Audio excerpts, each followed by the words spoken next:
Is this thing working? Oh, hi, didn't see you there. My name is Henry Zhu and I'll be your social and culture expert on this tour for ancient Japan. When you think of the culture of modern day Japan, you'll probably come to think of sushi, Japanese, or anime. But what was ancient Japan's culture truly like? Ancient Japan's culture is actually indeed very diverse.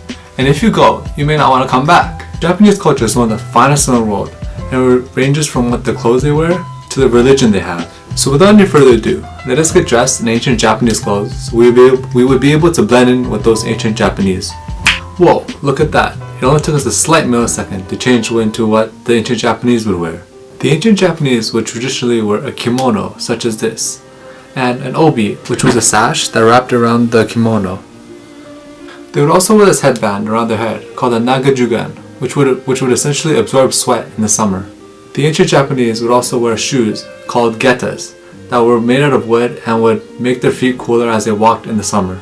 Now that you have a slight understanding of what the dress code was like in ancient Japan, we'll now begin an official tour of sightseeing.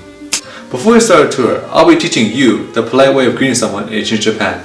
In ancient Japan, the polite way of greeting someone would be saying a polite greeting while also doing a bow, such as "Hi."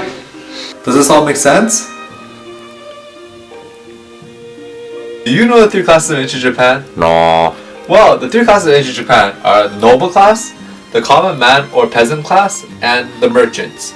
If you look that way, the noble class consists of the king or the emperor, the daimyo, and the samurai. If you look that way, you'll see that the common man consists of the farmers and the artisans, and there is just the merchants, which is classified as only the merchants. Now we will be visiting some ancient Japanese farmers in ancient Japan.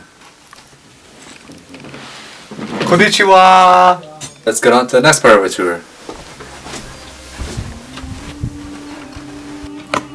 Welcome, fellow tourists, and thank you for joining me on this visit towards a world-famous Shinto shrine. As you can see, the environment in this particular setting would have been equivalent to what it would be like in Japanese. They put it very dim because it would be easier to communicate with the ancestor spirits known as kami. People would often leave stuff such as food and drinks as a small offering towards the Shinto gods. Later, the Japanese would also adopt religions such as Buddhism and Confucianism as religions into the ancient Japanese. There is a theory that states that in ancient Japanese religious tradition, if there were no shrine, then the area was blocked off and considered sacred. Ooh, spooky. Okay, that's enough about religion. Let us go into the sports and recreation of ancient Japanese. One form of recreation that you'll be able to join with us is participate in watching a puppet play. Would you like to learn how to puppet play like this?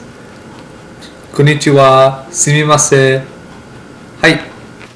Another form of art that you'll be able to enjoy with us is how to write a haiku. Or would you like to learn how to write haiku like these? One form of sport that you'll be able to enjoy with us is sumo wrestling. Would you like to sumo wrestle with us like this?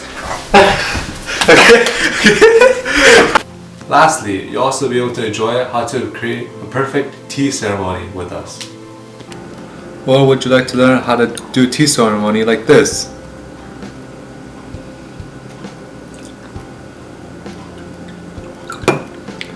Okay guys, that's it for this part of the tour. I hope you had fun and I hope you enjoyed the next part of the tour done by Cindy. Peace.